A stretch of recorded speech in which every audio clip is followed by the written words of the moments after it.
Hello दोस्तों, मैं रोहित शुक्ला एक बार फिर से आप सभी का स्वागत करता हूं गायत्री एजुकेशन क्लासेस में। आज से हम बीएससी मैथमेटिक्स का जो ईयर 1 के स्टूडेंट्स हैं उनके लिए शुरू करने जा रहे हैं ग्रुप थ्योरी, है ना। होप्स उन्हें ये पसंद आए। हम एक एक थ्योरम, एक एक क्वेश्चन इसमें कवर करेंगे। अच्छा, एक बात और, जो बच्चे CSIR की प्रिपरेशन कर रहे हैं ऑलरेडी मैं लेक्चर्स उसमें डाल रहा हूँ। इसके जस्ट बाद कुछ देर बाद मैं और भी उनके लेक्चर्स डालना शुरू कर दूंगा। अभी 5 दिनों से हम जरा अपने कुछ इश्यूज के कारण नहीं डाल पा रहे थे, लेकिन अभी आपको वीडियोस और ज़्यादा स्पीड में मिलने लगेंगे। तो देखिए, ये बीएससी के बच्चों के लिए है ना ग्रुप थ्योरी। तो ग्रुप थ्योरी आप सभी को पता होगा कि ग्रुप थ्योरी के जो जनक है, जो ग्रुप थ्योरी लाने वाले हैं, है ना। एक मिनट, जरा हम कलर चेंज कर लें। ग्रुप थ्योरी देने वाले जो कहलाते हैं, इसके जो फादर कहलाते हैं वो है एवरेस्ट गैलोइस। एवरेस्ट गैलोइस, इन्होंने ये ग्रुप थ्योरी लाई थी। ठीक, आप इनके बारे में पढ़ सकते हैं, वो हिस्ट्री कहलाएगी। अब लेकिन इन्होंने ग्रुप थ्योरी लाने के पीछे जो रीजन था ये कि ये चाहते थे कि जो सेट हैं उन सेट्स की प्रॉपर्टीज को एक साथ पढ़ लेना, एक साथ कवर कर लेना, है ना। तो देखिए, ग्रुप थ्योरी हमारा जो टॉपिक चल रहा है इंट्रोडक्शन, तो सबसे पहले हम इसकी बात करते हैं कि ग्रुप क्या होता है ना। ग्रुप की डेफिनेशन देख लेते हैं, डेफिनेशन ऑफ ग्रुप। ठीक है, ग्रुप की डेफिनेशन। तो देखिए, ग्रुप क्या होगा कि a non-empty set G is said to be a group under binary operation. अभी हम देखेंगे कि बाइनरी ऑपरेशन क्या होता है। अंडर बाइनरी ऑपरेशन O, है ना, हमने बाइनरी ऑपरेशन O मान लिया है। Under binary operation O, if it satisfies the following postulates. यदि कोई भी सेट को आप ग्रुप कहना चाहते हैं तो सबसे पहले उस ग्रुप को जो ऑपरेशन दिया गया है, जिसे हम बाइनरी ऑपरेशन कहते हैं, बाइनरी यानी कि किन्हीं दो को ऑपरेट करने वाला जो ऑपरेशन होगा, उस ग्रुप के सभी एलिमेंट्स को ऑपरेट करेगा और ऑपरेट करते हुए कुछ प्रॉपर्टीज को सेटिस्फाई करेगा। यदि वो उन प्रॉपर्टीज को सेटिस्फाई कर देता है तो हम बोलते हैं कि वो सेट हमारा क्या कहलाएगा, ग्रुप कहलाएगा।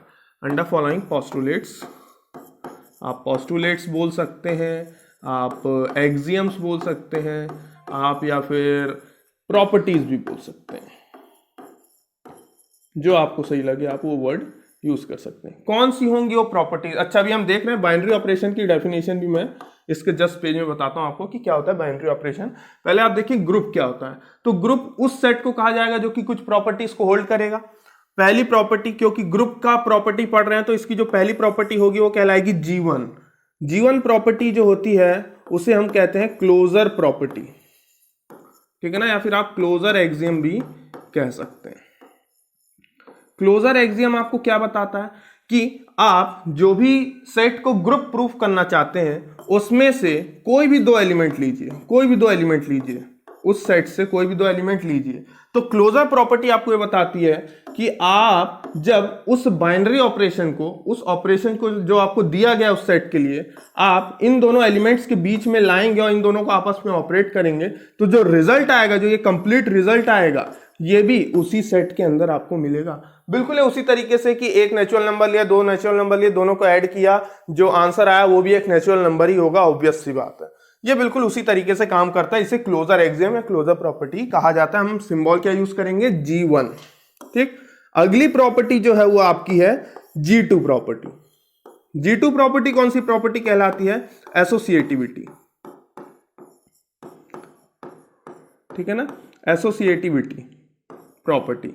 इसमें आपको क्या करना है कि आपको अपने उस सेट से कोई भी रैंडम 3 एलिमेंट चुनने होंगे, और जब आप उन्हें चुनेंगे तो उन्हें आपको क्या करना है, जो आपने बाइनरी ऑपरेशन लिया है तो आप पहले किन्हीं भी दो को आपस में ऑपरेट करेंगे, उसके बाद तीसरे एलिमेंट को उनके साथ ऑपरेट करेंगे। जैसे कि मैंने बोला कि A operation, B operation, C, है ना। यानी कि पहले आपने B और C को आपस में ऑपरेट किया, इसलिए ब्रैकेट लगाया, उसके बाद आपने A को ऑपरेट किया, या फिर आप पहले ए और बी को ऑपरेट करके देख लें, उसके बाद जो रिजल्ट है उसको सी को ऑपरेट करें, आप देखोगे ये दोनों साइड से बराबर प्रूफ होगा। ठीक है ना, जहां पे तीनों एलिमेंट उस सेट के ही होंगे। याद रखना, रैंडमली आपको सिलेक्ट करना है जिस भी सेट को आपको ग्रुप प्रूफ करना है। देखिए ये जो हम प्रॉपर्टीज पढ़ने जा रहे हैं ये उन सभी सेट्स के लिए लागू होगी। आपको उन सभी सेट्स के लिए लागू करना है यदि, तो आपको सारी प्रॉपर्टीज के लिए रैंडम एलिमेंट्स उठाने होंगे। ये नहीं कि आप गिने चुने उठाएं जो कि फिट होते हो, नहीं। ये प्रॉपर्टीज पढ़ने के पीछे का रीजन ये है कि क्या वो आपका सेट, पूरा का पूरा सेट विथ ऑल एलिमेंट्स, जितने भी उसके अंदर एलिमेंट्स हैं, क्या वो ग्रुप कहलाएगा कि नहीं। तो ठीक है ना, याद रखिएगा G1 प्रॉपर्टी क्लोजर एक्सियम, और सेकंड प्रॉपर्टी आपकी एसोसिएटिविटी। तीसरी प्रॉपर्टी G3। अच्छा याद रखिएगा, अभी हमारे पास बहुत सारी स्लाइड्स हैं, हमें बहुत सारे क्वेश्चन देखने हैं जो CSIR वालों के लिए भी बहुत ही फायदेमंद रहेंगे, है ना। तो आप बने रहिए, देखिए अभी हम बहुत सारी चीजें देखने वाले हैं। G3 प्रॉपर्टी क्या होती है, तो G3 प्रॉपर्टी होती है existence of identity element, existence of identity element, यानी कि जिस भी सेट को आप ग्रुप प्रूफ करना चाहते हैं उसमें कम से कम एक आइडेंटिटी एलिमेंट मौजूद होना चाहिए। तो हम क्या लिखेंगे कि there exist an identity element के लिए हम सिंबल यूज कर लेंगे E in G such that, है ना, सच दैट का सिंबल है S.T, सच दैट आप A को E से ऑपरेट करो या फिर आप E को A से ऑपरेट करो, आपको बदले में वो एलिमेंट ही आएगा जो कि आपके सेट का है। ठीक है ना, यानी कि आपने अपने सेट से कोई भी एक एलिमेंट उठाया, आप उसको एक आइडेंटिटी एलिमेंट E के साथ इस तरीके से ऑपरेट कर रहे हैं कि आप लेफ्ट से भी कर रहे हैं और राइट से भी ऑपरेट कर रहे हैं, लेकिन बदले में वही एलिमेंट आ जाए, है ना। तो आप जानते हैं जैसे 1 + 0 करूं या 0 + 1 करूं, बदले में 1 ही आना है, और ना तो जो 1 जिस भी सेट को आपने मेंशन किया होगा नेचुरल नंबर है, तो वहां पे आप देख पा रहे होगे कि आइडेंटिटी कौन सा एलिमेंट कहलाएगा आपका, 0 कहलाएगा, लेकिन ऑपरेशन कौन सा लिया हमने, प्लस का लिया, इस बात का ध्यान रहे, है ना। अच्छा अगला कौन सा होगा, G4। G4 कौन सा होगा आपका, एग्जिस्टेंस ऑफ, बाइनरी ऑपरेशन बड़ा मायने रखेगा, है ना, एग्जिस्टेंस ऑफ इनवर्स।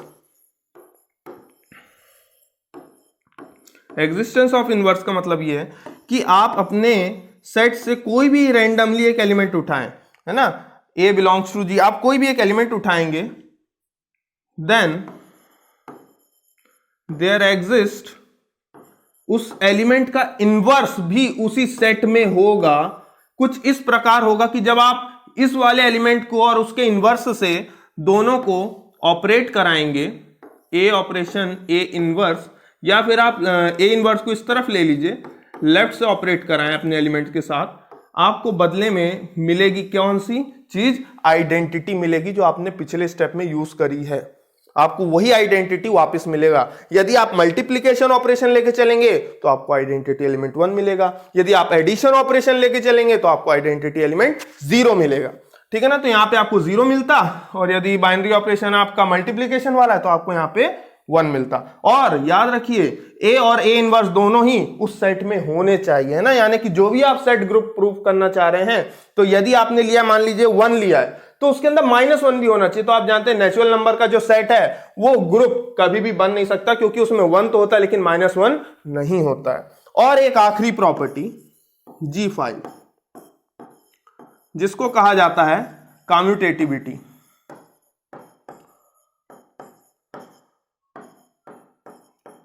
कम्यूटेटिविटी या कम्यूटेटिव प्रॉपर्टी, आपको क्या करना है इसमें, आप किन्हीं भी 2 एलिमेंट्स को लो, अपने एलिमेंट उसी सेट से लो, और आप उन्हें ऑर्डर चेंज करके ऑपरेट करके देखो, या फिर नॉर्मली ऑपरेट करो। जैसे आपने A को एक बार B से ऑपरेट कर दिया, या फिर आपने एक बार B को A से ऑपरेट कर दिया। ये मिटा दें जरा, ये जैसा दिखने लग गया, ठीक है ना। तो ये बात बराबर ही आएगी, ये बात आपको याद रखें। तो जो भी सेट ये 5 प्रॉपर्टीज को सेटिस्फाई करेगा, G1, G2, G3, G4 और G5, वो सेट आपका क्या कहलाएगा? ग्रुप कहलाएगा। इस बात का ध्यान रहे। अच्छा, ये पीडीएफ अब आपको बहुत ही इजीली अवेलेबल हो जाएगी, है ना, हमारे टेलीग्राम चैनल में, जिसका नाम है Gayatri education classes official channel. आप टेलीग्राम में जाके सर्च कर सकते हैं, वहां पे आपको इसकी पीडीएफ अवेलेबल हो जाएगी, है ना। तो इस बात का ध्यान रखें। तो मेरे ख्याल से आप समझ गए होंगे कि ग्रुप किसे कहते हैं। हर वो सेट ग्रुप कहलाएगा जो कि इन 5 प्रॉपर्टीज को अपने बाइनरी ऑपरेशन के मदद से सेटिस्फाई कर पाएगा, वो सेट क्या कहलाएगा? आपका ग्रुप कहलाएगा। मेरे ख्याल से इतना समझ में आया होगा। चलिए आइए स्लाइड चेंज करें। हाँ, नंबर सिस्टम, हमें जो भी सेट लेने वो नंबर सिस्टम होंगे। जैसे हमारा नेचुरल नंबर सिस्टम हर कोई जानता है, कहां से शुरू होते हैं? 1 2 3 एंड सो ऑन, है ना। यानी कि आप इन्हें काउंटिंग नंबर्स भी बोलते हो मेरे ख्याल से, है ना। काउंटिंग नंबर्स, ऐसे नंबर जो कि काउंटिंग के लिए इस्तेमाल होते हैं, काउंटिंग नंबर्स भी कहा जाता है इन्हें। सबने पढ़ा होगा, थोड़ा थोड़ा जल्दी से एक रिकॉल। तो काउंटिंग नंबर्स आपके कौन से हो गए? Natural number. होल नंबर सभी जानते हैं कहां से शुरू होते हैं? 0 से शुरू होते हैं। 0 1 2 3 एंड 4, यानी कि आप इन्हें ऐसे भी बोल सकते हो क्या कि 0 प्लस ऑल नेचुरल नंबर्स, है ना, ऑल नेचुरल नंबर्स, आप ऐसे भी बोल सकते हो। इंटीजर्स, इंटीजर्स कैसे सेट होते हैं? आप जानते हो 0, है ना, प्लस का भी 1 रहता है, माइनस का भी 1 रहता है, प्लस माइनस 2, प्लस माइनस 3, इस तरह से जो नंबर्स हैं ये सारे आपको कौन से कहलाते हैं? इंटीजर्स। इंटीजर्स यानी कि आप क्या कह सकते हो कि all negative numbers plus whole numbers, है ना, negative numbers plus whole numbers, आप ये भी कह सकते हो। ये सारे के सारे क्या कहलाते हैं? Integers. Rational number, rational number कौन से नंबर होते हैं? जिन्हें आप p बाई क्यू के फॉर्म में लिख सकते हो। आपका p और q दोनों ही इंटीजर्स होने चाहिए, है ना, और साथ में आपको जो q लेना है वो नॉट इक्वल टू 0 होगा, यानी कि नॉन जीरो रैशनल नंबर होगा। इस बात का आपको ध्यान रखना है। Irrational number which is not written in the p by q form, जिसे आप p बाई क्यू के फॉर्म में नहीं लिख सकते हो, वही आपका कौन सा नंबर कहलाएगा? Irrational number. जैसे आप इनमें एग्जांपल भी ले सकते हो, इनके में आप बोल सकते हो 1/2, है ना, 3/5 एंड सो ऑन। इसमें कौन से नंबर है जिन्हें आप इररेशनल नंबर कह सकते हो? जैसे कि √2, सारे √2 वाले, √3 वाले, √5 क्वेश्चन, है ना, ये जितने भी आप नंबर देख पा रहे हो, √2, √3, √5, आपके क्वेश्चन में √5 आ रहा है, वो इररेशनल नंबर हो जाएगा। तो इस तरह के जो भी नंबर्स हैं कैसे होंगे? इररेशनल नंबर होंगे। रियल नंबर्स, तो रियल नंबर्स क्या होते हैं भैया? Union of rational and irrational, इन दोनों के यूनियन से जो बनेगा वो अपने आप में क्या होगा? एक रियल नंबर होगा। यानी कि आप ऐसे लिख सकते हो कि रियल नंबर किनसे मिलके बना हुआ है? एक तो रैशनल नंबर और रैशनल नंबर का कॉम्प्लीमेंट यानी कि इररेशनल नंबर।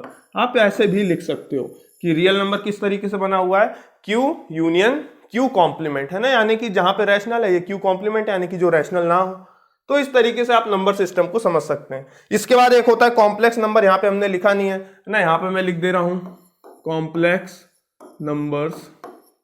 तो कॉम्प्लेक्स नंबर्स हर किसी को पता है, जो कि a प्लस IB के फॉर्म में होते हैं, उन्हें कॉम्प्लेक्स नंबर कहा जाता है। जहां पे जो ये वाला पार्ट है वो रियल नंबर है, मतलब रियल पार्ट है, और ये वाला जो पार्ट है वो इमेजिनरी पार्ट है, इमेजिनरी पार्ट, ठीक है ना। तो ये हो गया, ये सबने देखा है। चलिए आइए आगे बढ़े।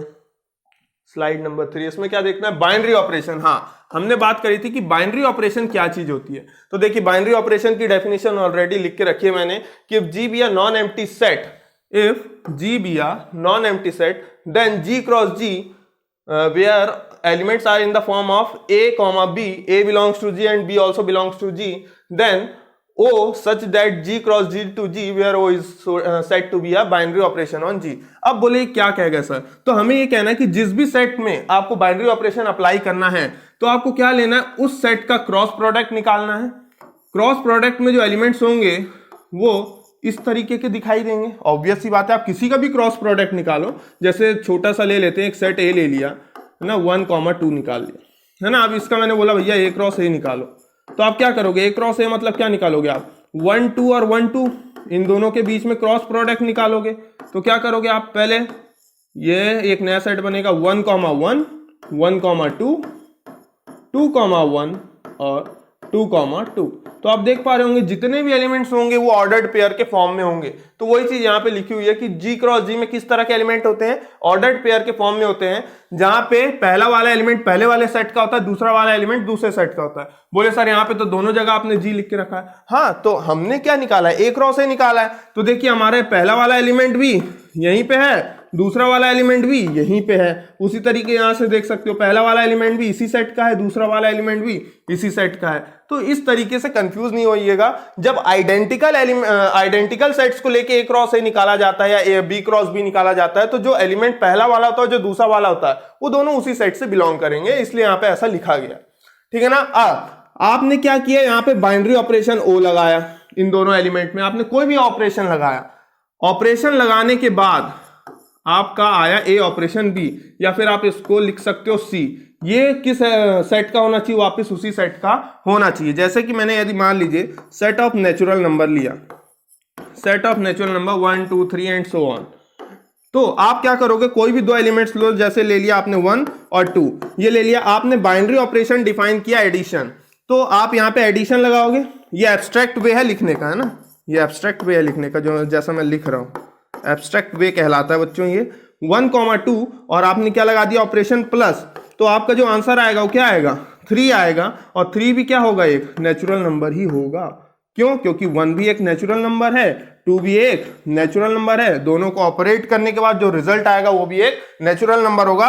उस केस में ये जो प्लस ऑपरेशन होगा इसी को तो हम क्या कहते हैं, बाइनरी ऑपरेशन कहते हैं। क्यों, क्योंकि दो को ऑपरेट करने के बाद उसी सेट के अंतर्गत में ही रिजल्ट दे रहा है, सेट के बाहर का रिजल्ट नहीं आ रहा है। तो ये क्या कहलाता है आपका, बाइनरी ऑपरेशन। बाइनरी ऑपरेशन कई तरह के होते हैं, है ना, आप उनके सिंबल्स देख सकते हैं, मैं यहाँ पे लिख दे रहा हूं सिंबल्स ऑफ बाइनरी ऑपरेशन, जैसे कि प्लस, डॉट, है ना, यानी कि मल्टीप्लाई, क्रॉस प्रोडक्ट, या फिर सब्ट्रैक्शन, डिवीजन, है ना, या फिर ये वाले आपने देखे होंगे वेक्टर स्पेस वगैरह में पढ़े होंगे होप्सो ना, या डिस्क्रीट मैथमेटिक्स वाले में भी देखे होंगे इस तरह के सिंबल, यूनियन, इंटरसेक्शन, ये सारे सिंबल जो हैं, है ना, और भी होते हैं इंटरजेक्शन, ये वाले इस तरीके के, ये सारे के सारे सिंबल किसके कहलाते हैं, बाइनरी ऑपरेशन के सिंबल कहलाते हैं। अब बाइनरी ऑपरेशन के बाद हमारा जो अगला टॉपिक आएगा वो होगा कि बाइनरी ऑपरेशन के बाद जो भी सेट बाइनरी ऑपरेशन को लेके चलते हैं, सेटिस्फाई करते हैं, वो अपने आप में एक स्ट्रक्चर बनाते हैं, एक अलजेब्रिक स्ट्रक्चर बना देते हैं। देखिए ये रहा अलजेब्रिक स्ट्रक्चर। तो structure which are used in algebra are called algebraic structure. कहने का मतलब ये कि कोई भी ऐसा स्ट्रक्चर जो कि बाइनरी ऑपरेशन को लेके चलता है, जैसे कि मैंने बोला हमारा एक सेट जी था, उस जी के लिए जो हमने ऑपरेशन यूज किया, तो उस सेट के दो एलिमेंट्स को ये ऑपरेट करेगा और जो रिजल्ट आएगा वो भी इसी सेट का होगा। तो इसको मैं ऐसे सिलेंड्रिकल ब्रैकेट में डाल दूंगा। तो ये जो आपको एक फोटो दिख रही है इसी को क्या कहा जाता है, अलजेब्रिक स्ट्रक्चर कहा जाता है। जैसे यदि मैं बोलूं कि सेट ऑफ नेचुरल नंबर आपने लिया, अब आपको बताना है क्या ये अलजेब्रिक स्ट्रक्चर बनाएगा कि नहीं बताएगा। तो आप बोलोगे सर एक ऑपरेशन दे दो, मैं बोलूंगा ठीक है मैं आपको एक ऑपरेशन दे देता हूं। मैंने आपको ऑपरेशन दिया मल्टीप्लीकेशन यानी कि डॉट, आपने बोला ठीक है इसको क्या ब्रैकेट में डाल सकते हैं, मैं बोला ऐसे कैसे डाल सकते हैं, पहले आपको चेक करना होगा कि किन्हीं भी दो नेचुरल नंबर को लो, उनके बीच में ये ऑपरेशन लगाओ, जो रिजल्ट आना चाहिए वो भी उसी सेट में होना चाहिए। तो आपने दो नेचुरल नंबर लिए, 2 और 3 लिया, 2 into 3 किया, 6 आया, जो 6 था वो भी इसी नेचुरल नंबर का था, इसलिए यस आप इस तरीके से बिल्कुल लिख सकते हैं, कोई गलती नहीं होगी। अच्छा एक नोट की अब binary operation on a set जी, किसी भी सेट जी के लिए इसे और क्या कहा जाता है, बाइनरी कॉम्पोजिशन, है ना, ये लिखा हुआ है मैंने, बाइनरी कॉम्पोजिशन भी कहा जाता है। बाइनरी ऑपरेशन का दूसरा नाम क्या होता है, बाइनरी कॉम्पोजिशन, इस बात का ध्यान रखें। और अलजेब्रिक स्ट्रक्चर लिखने का तरीका है ये आप ब्रैकेट में डालें, पर जरूरी नहीं कि एक के साथ डाल सकते हैं, आप दो के साथ डाल सकते हैं। जैसे मान लो आपने यहाँ पे एंड डॉट तो डाल ही लिया है, आपने मान लीजिए जैसे सेट ऑफ इंटीजर, इसमें दो बाइनरी ऑपरेशन लगा सकते हो, एक प्लस ले लिया एक डॉट ले लिया। तो जरूरी नहीं कि कोई एक सेट एक ही बाइनरी ऑपरेशन के साथ चलता हो, वो दो के साथ भी चलता हो। जो दो के साथ चलते हैं वो आगे चल के फील्ड बना लेते हैं, है ना, तो ये बात अपने को जरूरत पड़ेगी, अपने आगे चैप्टर में भी आएगा कि फील्ड क्या होता है। ठीक है, नेक्स्ट स्लाइड। ये देखिए हमने एक टेबल बना के रखी है, कि अब आपको बताना है यदि इनमें से कौन कौन किस ऑपरेशन के साथ एक अलजेब्रिक स्ट्रक्चर बनाता है। जैसे यदि मैं बात करूं सेट ऑफ नेचुरल नंबर्स में यदि आप ऑपरेशन डिफाइन करते हो एडिशन वाला, तो ये बताइए क्या मैं इसे इस तरीके से लिख सकता हूं? क्या ये एक अलजेब्रिक स्ट्रक्चर होगा? ऑफ कोर्स होगा। आप किन्हीं भी दो नेचुरल नंबर को लो, उनको ऐड करो, जो रिजल्ट आएगा वो भी इसी में एंक्लोज्ड होगा, इसी के अंदर होगा। यस, इसलिए आप इसे ऐसा लिख सकते हो। पर क्या आप इसमें लिख सकते हो सब्ट्रैक्शन में? क्या आप लिख सकते हो? या फिर आप एक काम करो, आप सिर्फ एडिशन पे फोकस करो पहले। चलिए बताइए सेट ऑफ इंटीजर्स की बात करिए। यदि मैं बात करूं, क्या आप इंटीजर्स के लिए ये चीज लिख सकते हैं? हाँ, लिख सकते हैं। आप किन्हीं भी दो इंटीजर्स को आपस में ऐड करो। इंटीजर्स कहां से लेके कहां तक होते हैं? -∞ टू +∞ तक, बीच में 0 लगा रहता है। आप किन्हीं भी दो इंटीजर्स को उठाओ, आप उनको आपस में ऐड करो, जो आंसर आएगा वो बदले में एक इंटीजर ही होगा। उसी तरीके से रियल नंबर के केस में भी आप इस तरीके से लिख सकते हो। ये भी एक अलजेब्रिक स्ट्रक्चर होगा कि आप किन्हीं भी दो रियल नंबर को लो, आपस में ऐड करो, बदले में एक रियल नंबर ही आता है। इसलिए आप इसे इस तरीके से लिख सकते हो और आप बोल सकते हो कि रियल नंबर्स एक अलजेब्रिक स्ट्रक्चर फॉर्म करते हैं। उसी तरीके से रैशनल नंबर, इसके लिए हम क्या सिंबल यूज करते हैं? Q प्लस, और ये कौन सा? Complex number. हाँ, ये भी होता है ना। हमारा एक चैनल डिस्कशन विद मनोज, मैंने यहाँ पे बताया भी है कि कैसे जो एडिशन है वो कॉम्प्लेक्स नंबर के लिए एक बाइनरी ऑपरेशन होता है। कहने का मतलब आप कोई भी रैंडमली दो कॉम्प्लेक्स नंबर उठाओ, ऐड करोगे, जो रिजल्ट आएगा वो भी एक कॉम्प्लेक्स नंबर होगा ही होगा। अब सब्ट्रैक्शन की बात करते हैं सभी के लिए। तो देखिए नेचुरल नंबर के केस में ये चीज लिखना गलत हो जाएगा, क्योंकि ऐसा नहीं हो सकता। यहां पे मैं डैश मार रहा हूं, यहाँ पे डैश नहीं हो सकता। क्यों? क्योंकि मान लीजिए आपने कोई भी दो नेचुरल नंबर लिए, मान लीजिए आपने बोला सर 1 और 2 एक नेचुरल नंबर है, आपने ऑपरेशन लगाया सब्ट्रैक्शन, आंसर क्या आएगा? -1। और आप जानते हो -1 सेट ऑफ नेचुरल नंबर में नहीं होता, इसलिए यहाँ पे मैंने डैश लगा के रखा है। ठीक है ना। यानी कि सब्ट्रैक्शन के साथ इस तरीके का सिंबल आप नहीं बना सकते हो, है ना। उसी तरीके से यदि इंटीजर की बात करें, बिल्कुल आप यहाँ पे बना सकते हो। आप किन्हीं भी दो इंटीजर्स को सब्ट्रैक्शन के साथ ऑपरेट करो, एक अलजेब्रिक स्ट्रक्चर बनेगा। आप किन्हीं भी रियल नंबर्स को सब्ट्रैक्ट करो, जो आंसर आएगा वो भी एक रियल होगा। आप किन्हीं भी रैशनल नंबर को आपस में सब्ट्रैक्ट करो, जो आंसर आएगा वो एक रैशनल होगा। आप किन्हीं भी कॉम्प्लेक्स नंबर्स को सब्ट्रैक्शन के साथ ऑपरेट करो, आपका जो आंसर आएगा वो एक कॉम्प्लेक्स नंबर होगा। मल्टीप्लीकेशन की बात करें तो बिल्कुल एंड डॉट एक अलजेब्रिक स्ट्रक्चर होगा। किन्हीं भी दो नेचुरल नंबर्स को लो, ऑपरेट करोगे, आंसर नेचुरल नंबर में से ही आएगा ना। ऐसा बनाते हैं नेचुरल नंबर, ये आई के लिए क्यू में ऐसा बना देते हैं। ठीक है, तो देखिए उसी तरीके से यहाँ पे ये क्या ले रहे हैं अपन, तो ये मिटा दें, 1 मिनट रुकिएगा। हाँ, हम किसके लिए देख रहे हैं? Set of integers. तो जी हाँ, बिल्कुल इंटीजर्स के लिए भी जो डॉट है वो एक अलजेब्रिक स्ट्रक्चर बनाएगा। आप किन्हीं भी दो इंटीजर्स को लो, आपस में मल्टीप्लाई करोगे, एक इंटीजर ही आना है, ऑब्वियस सी बात है। रियल नंबर के केस में देखें तो यस, दो रियल नंबर्स को मल्टीप्लाई करो, आंसर एक रियल नंबर ही आएगा। उसी तरीके से आप दो रैशनल नंबर को मल्टीप्लाई करके देखो, आंसर एक रैशनल आएगा, इसलिए वो एक अलजेब्रिक स्ट्रक्चर बनाएगा। उसी तरीके से कॉम्प्लेक्स नंबर के केस में भी आप यही काम कर सकते हैं। यदि बात आएगी डिवीजन की, तो देखिए डिवीजन में सेट लेने का एक तरीका अलग ही होगा। आपको सभी की सभी चीजें नॉन जीरो लेनी पड़ेगी, है ना। तो पहली बात तो यहां पे बात करें कि यहां पे तो यार डैश कर दूं बिना सोचे समझे, क्योंकि जब बात कर रहे हैं डिवीजन की तो दो नंबर आपस में डिवाइड होंगे तो ना नेचुरल में आएगी बात लागू होगी, ना इंटीजर में लागू होगी। क्यों? क्योंकि अपॉन वाले नंबर आ जाएंगे। अपॉन वाले नंबर तो ना इंटीजर में होते हैं ना नेचुरल नंबर में होते हैं। तो हमें बात करनी है सीधे सीधे इन तीन के लिए, है ना। एक तो रियल नंबर में यदि बात करें तो जाहिर सी बात है आपको क्या करना होगा, आपको कुछ इस तरीके का सेट लेना होगा। यानी कि नॉन जीरो नंबर आप नहीं ले सकते हो। क्यों? क्योंकि हमें जो रैशनल नंबर लेने हैं, है ना, जो भी रैशनल नंबर लेने हैं या जो भी रियल नंबर लेना है, उस समय आपको किस तरीके का लेना है कि उसमें से जीरो आपको रिमूव करना होगा। क्योंकि मान लो आपने किसी रैशनल को जीरो से डिवाइड कर दिया तो वैल्यू इनफाइनाइट हो जाएगी, अनडिफाइंड हो जाएगी, नॉट डिफाइंड हो जाएगी। उस केस पे आपको ये सेट कैसा लेना है? R-0 लेना है। अलजेब्रिक स्ट्रक्चर बना के दिखा रहा हूं मैं, कॉमा, अब आपने कौन सा ऑपरेशन लिया? डिवीजन। अब ले लीजिए डिवीजन, बिल्कुल ये एक अलजेब्रिक स्ट्रक्चर होगा, लेकिन जीरो को रिमूव करना पड़ेगा। तो देखिए रैशनल नंबर के केस में भी यही है, आपको नॉन जीरो सेट उठाना है कि पहले आप जीरो सब्ट्रैक्ट कर दें, उसके बाद आप डिवीजन ऑपरेशन लगाएं। अब यानी कि आप किन्हीं भी दो नॉन जीरो रैशनल नंबर को आपस में डिवाइड करेंगे, जो आंसर आएगा बिल्कुल वो एक रैशनल होगा ही होगा। उसी तरीके से कॉम्प्लेक्स नंबर में भी यही करना है।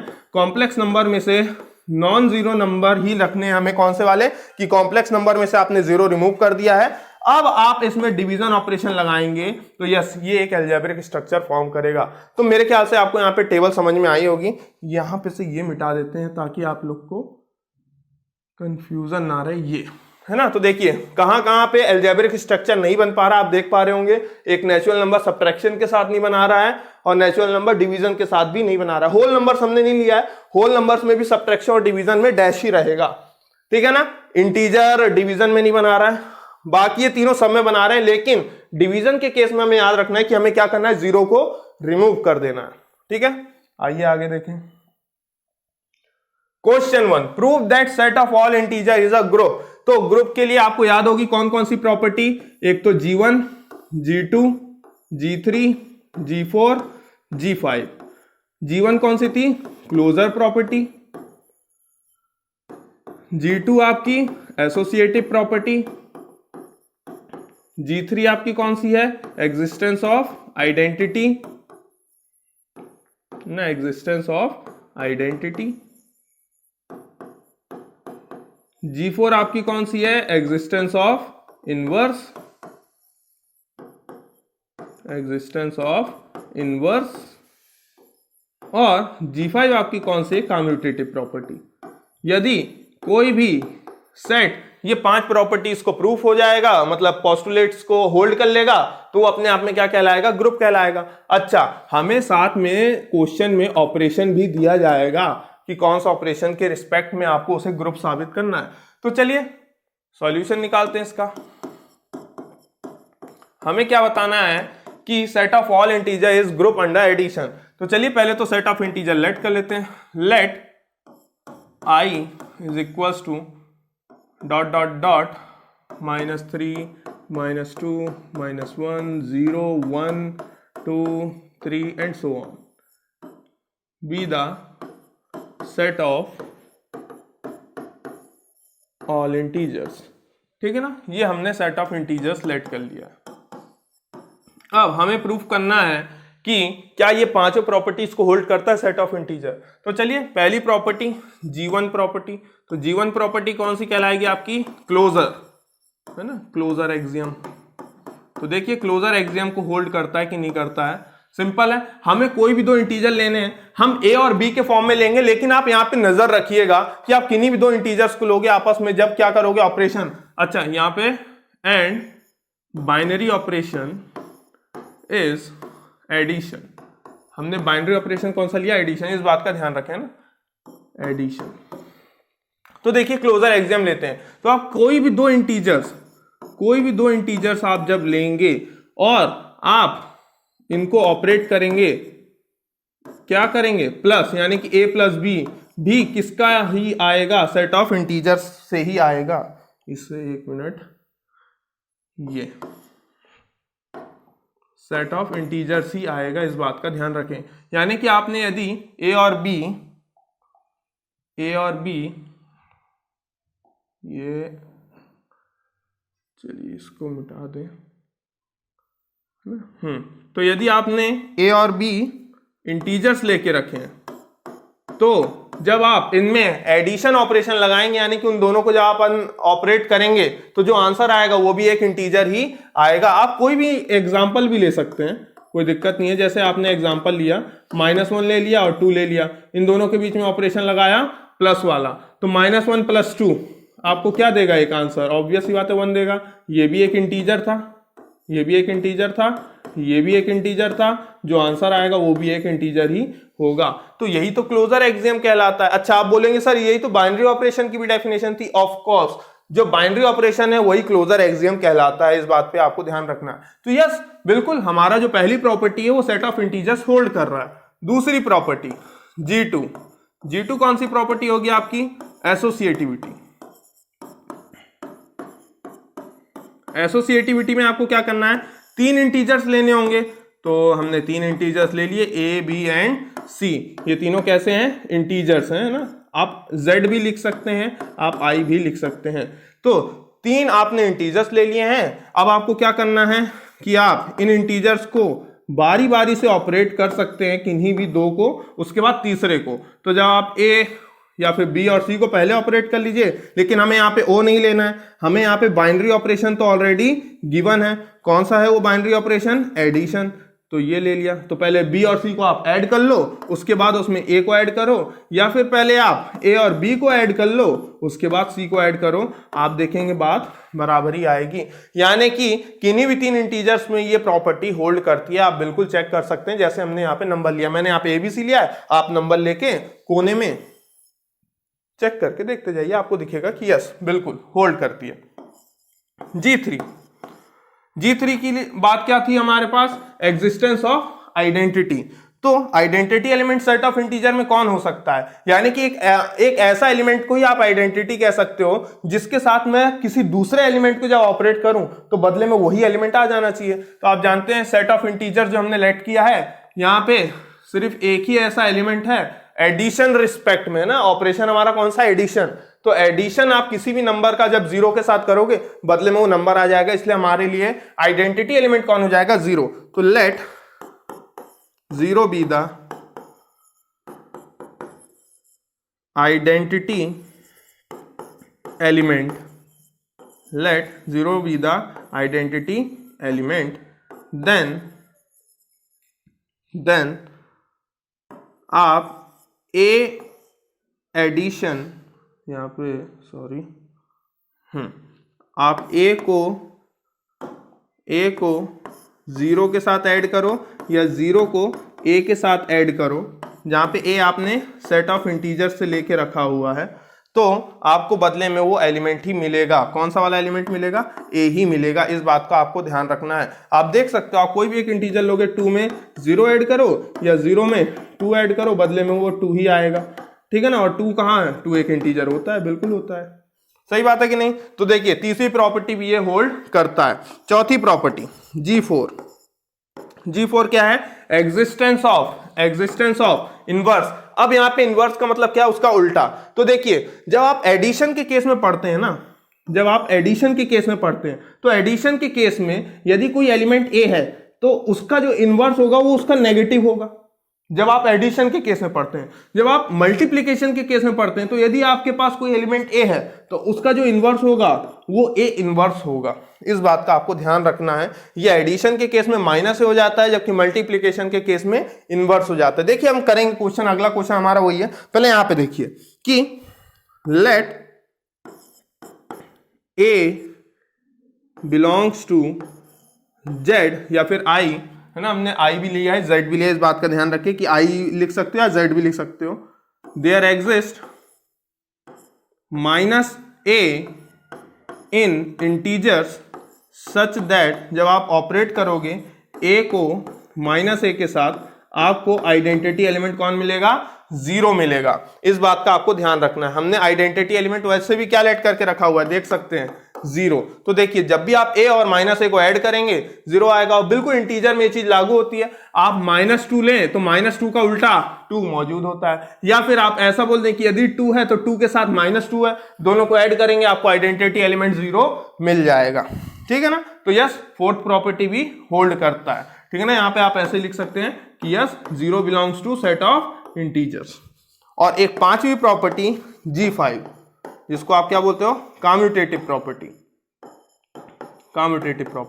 तो यार ये तो बिल्कुल होल्ड करेगी कि आप कोई भी 2 इंटीजर्स ले लें, रैंडमली कोई भी 2 इंटीजर्स ले लें, यदि आप A और B को प्लस करें या फिर B को A में प्लस करें, बात उतनी ही आनी है। तो यस हम बोल सकते हैं hence set of all integer is a group, with respect to addition। Addition के रिस्पेक्ट में जो इंटीजर का सेट है वो एक ग्रुप बनाता है, एक ग्रुप फॉर्म हो जाता है। ठीक है ना। तो मेरे ख्याल से क्वेश्चन आपको समझ में आया होगा कि किस तरीके से हमें प्रूफ करना है। बिल्कुल डेफिनेशन की तरह है, ग्रुप की डेफिनेशन। 7th क्या है question? Prove that the set of all even integer, है ना, set of all even integers.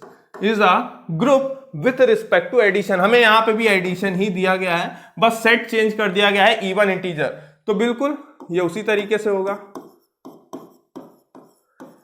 कैसे होगा कि हम ले लेंगे लेट कैपिटल ई ले लेते हैं be the set of all even integers, -4 -2 0 2 4, ये set of even integer. Let E be the set of all even integers.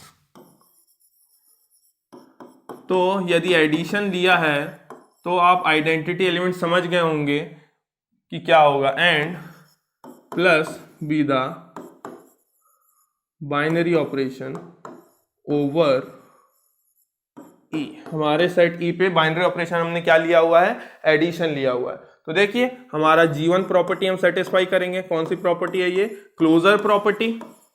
Closure property में आप क्या करेंगे, कोई भी दो इवन इंटीजर लें, कोई भी दो इंटीजर लें। जैसे आपने लिया ए और बी, कोई भी दो इवन इंटीजर्स हैं, ठीक है ना। तो इसका मतलब जब आप ए और बी को आप प्लस करेंगे तो वो भी एक इवन इंटीजर ही आएगा। बिल्कुल आप करके देखें, आप करके देखें। आप कोई भी दो इवन इंटीजर लें, 2 ले लिया और 4 ले लिया, आप प्लस करें, ये एक इवन इंटीजर है, हाँ बिल्कुल है। ये भी एक इवन इंटीजर है, हाँ बिल्कुल है। ऐड होने के बाद आंसर आएगा 6, ये भी एक इवन इंटीजर है। तो बिल्कुल होल्ड करेगा। दो इवन नंबर्स को ऐड करो तो यार इवन नंबर ही आता है, ये बात आप पढ़ चुके हैं, ठीक। तो बिल्कुल पहली प्रॉपर्टी क्या करेगी, ये होल्ड होगी, बिल्कुल होल्ड होगी, ठीक। दूसरी प्रॉपर्टी G2 क्या होगी आपकी, एसोसिएटिविटी। तो एसोसिएटिविटी प्रॉपर्टी में हमें क्या करना है, 3 एलिमेंट लेने हैं। तो 3 एलिमेंट ले लीजिए, ए बी और सी, तीनों इवन इंटीजर्स हैं ना, तीनों के तीनों क्या हैं, इवन इंटीजर्स हैं। तो अब आपको क्या करना है, आपने तीनों एलिमेंट्स को बारी बारी लिया, ये मैं यहां पे ऐसे लिख देता हूं। आपने पहले बी और सी को ऐड किया, उसके बाद उनमें ए ऐड किया, और यहाँ पे आपने पहले ए और बी को ऐड किया, उसके बाद आपने सी को ऐड किया। आप देखेंगे बात उतनी ही आनी है। आप नंबर ले लें, आपने ले लिया जैसे कि 2 4 6 है ना, 2 4 6। तो पहले आप 2 + 4 करके देखो, उसके बाद उसमें 6 ऐड करना। यहाँ पे आप पहले 4 + 6 करके देखो, 4 + 6, तो 4 + 6 कितना हो जाएगा, 10 + 2, और यहाँ पे क्या हो जाएगा, 2 + 4 कितना हो जाएगा, 6 + 6 बचा। तो ये भी 12 आएगा, ये भी 12 आएगा, दोनों साइड से बात बराबर ही आती है, ठीक है ना। और ये यानी कि जो रिजल्ट आ रहा है वो अपने आप में दोनों साइड से सेम आ रहा है। आप किन्हीं भी 3 में से किन्हीं भी 2 को पहले ऑपरेट करो, बाद में अगले वाले को ऑपरेट करो। तो यस, ये भी होल्ड कर रहा है, आप देख पा रहे होंगे। This property also hold. तीसरी प्रॉपर्टी G3, ये क्या बताती है कि एग्जिस्टेंस ऑफ आइडेंटिटी एलिमेंट उसमें होना चाहिए, एग्जिस्टेंस ऑफ आइडेंटिटी। तो मेरे ख्याल से देख पा रहे होंगे, अच्छा समझ गए होंगे कि एग्जिस्टेंस ऑफ ऑड इंटीजर यदि मैं लेता तो ऑड इंटीजर में 0 नहीं आता, ऑड इंटीजर में 0 नहीं आता, ये 0 नहीं आता, 0 नहीं आता। तो एडिशन के रिस्पेक्ट में set of odd integer group नहीं बन सकता, लेकिन सेट ऑफ इवन इंटीजर एक ग्रुप बन सकता है, क्योंकि उसके पास आइडेंटिटी एलिमेंट भी मौजूद है। इस बात का आपको ध्यान रखना है। तो एग्जिस्टेंस ऑफ आइडेंटिटी एलिमेंट है ना, तो इसमें क्या है, हमारे लिए 0 है। लेट 0 बी द आइडेंटिटी, ठीक, 0 be the identity of set E. Then हम क्या लिख सकते हैं कि आप कोई भी एलिमेंट उठाएं, कोई भी एलिमेंट उठाएं, उसमें ऐड करें 0 को, चाहे लेफ्ट साइड से करके देखें चाहे राइट साइड से करके देखें, आपको बदले में वो एलिमेंट ही मिलेगा, और वो एलिमेंट उस सेट में मौजूद होगा। कहने का मतलब ये 2 + 0 करो या 0 + 2 करो, आना 2 ही है, और 2 एक इवन इंटीजर होता है, देख पा रहे होंगे। तो जो आंसर आएगा वो इवन इंटीजर से ही आएगा, आंसर में फर्क ही नहीं पड़ेगा, क्योंकि 0 एक आइडेंटिटी एलिमेंट है। अगला है क्या आपका G4 आपका क्या कहलाता है, याद रखिएगा, एडिशन ऑपरेशन लिया है तो हमारा इनवर्स माइनस साइन के साथ आएगा, है ना। तो एग्जिस्टेंस ऑफ इनवर्स, तो देखिए एग्जिस्टेंस ऑफ इनवर्स में क्या है, तो हमें क्या है कि there exist an -a in E ना, या फिर ये एक मिनट ऐसे लिख देते हैं कि for all a in e there exists n minus a in e। इस बात को आपको समझना है, ये मिटा दें, ये अपने काम करना। ठीक, तो देखिए यदि आपने कोई भी एक इवन इंटीजर लिया, तो इवन इंटीजर आप कोई भी ले लो, जैसे -4 लिया आपने, -4 लिया है, तो इसका अपोजिट इस सेट में मौजूद होना चाहिए। देखिए 4 है कि जब आप इन दोनों को ऐड करोगे बदले में आपका 0 आएगा, और 0 भी उसी सेट का है और 0 उस सेट का आइडेंटिटी एलिमेंट भी है। ठीक है ना, यानी कि बिल्कुल ये बात लागू होगी। तो यहां पे लिख दे रहे हैं कि this implies a plus minus a is equals to 0 and 0 belongs to set of integers. ठीक है ना, तो ये वाली प्रॉपर्टी भी क्या करती है, होल्ड करती है ना। तो ये भी होल्ड कर गई हमारी, तीसरी वाली भी होल्ड कर गई, दूसरी वाली भी होल्ड कर गई, पहली वाली भी होल्ड कर रही थी, और चौथी वाली भी हमारी क्या कर रही है, होल्ड कर रही है। एट लास्ट G5, G5 कौन सी प्रॉपर्टी आपकी, कम्यूटेटिव प्रॉपर्टी। तो मेरे ख्याल से आधे से ज्यादा बच्चों ने तो कर ही लिया होगा कि कम्यूटेटिव प्रॉपर्टी होल्ड करेगी कि नहीं करेगी, बिल्कुल करेगी। आप कोई भी दो इवन इंटीजर्स लो और उन दोनों को आपस में ऐड करो, चाहे a को b में ऐड करो या b को a में ऐड करो, बात बराबर ही आनी है, यानी कि ये भी होल्ड होगी। कैसे, अरे भैया 2 + 4 करो या फिर 4 + 2 करो, एक ही आना है। तो आप कह सकते हो कि set of all even integer भी क्या बनाता है, एक ग्रुप बनाता है, क्योंकि वो इन पांचों प्रॉपर्टीज को होल्ड करता है। खुद ही सोचिए, यदि मैंने कहा होता set of all even integer, तो इवन इंटीजर में डॉट डॉट डॉट क्या आता आपका, -1, 0 नहीं आता, फिर 1, फिर 3 एंड सो ऑन, यानी कि, और मैंने आपको ऑपरेशन दिया होता एडिशन वाला। तो चलो पहली प्रॉपर्टी तो कैसे भी करके होल्ड कर भी जाए, लेकिन आइडेंटिटी कहां से लाते। आप बोलोगे सर मल्टीप्लिकेशन में तो आ सकती है, हाँ मल्टीप्लिकेशन में ये प्रॉपर्टी होल्ड कर भी सकती है, वो आपको चेक करना पड़ेगा। लेकिन आप एडिशन में तो साफ साफ देख पा रहे होंगे कि एडिशन के लिए जो आइडेंटिटी एलिमेंट होता है वो 0 होता है, तो 0 तो ऑलरेडी अनअवेलेबल है। ठीक है ना, तो इस तरीके से मेरे ख्याल से आपको समझ में आया होगा कि कैसे ग्रुप डिफाइन होता है। अगले लेक्चर में हम और भी क्वेश्चंस करेंगे जो कि इससे हाई लेवल के होंगे, ताकि आप ग्रुप चैप्टर अच्छे से समझ पाएं, फिर हम धीरे धीरे इसमें और आगे बढ़ेंगे, है ना। होप सो आपको लेक्चर पसंद आया हो। चलिए, थैंक यू।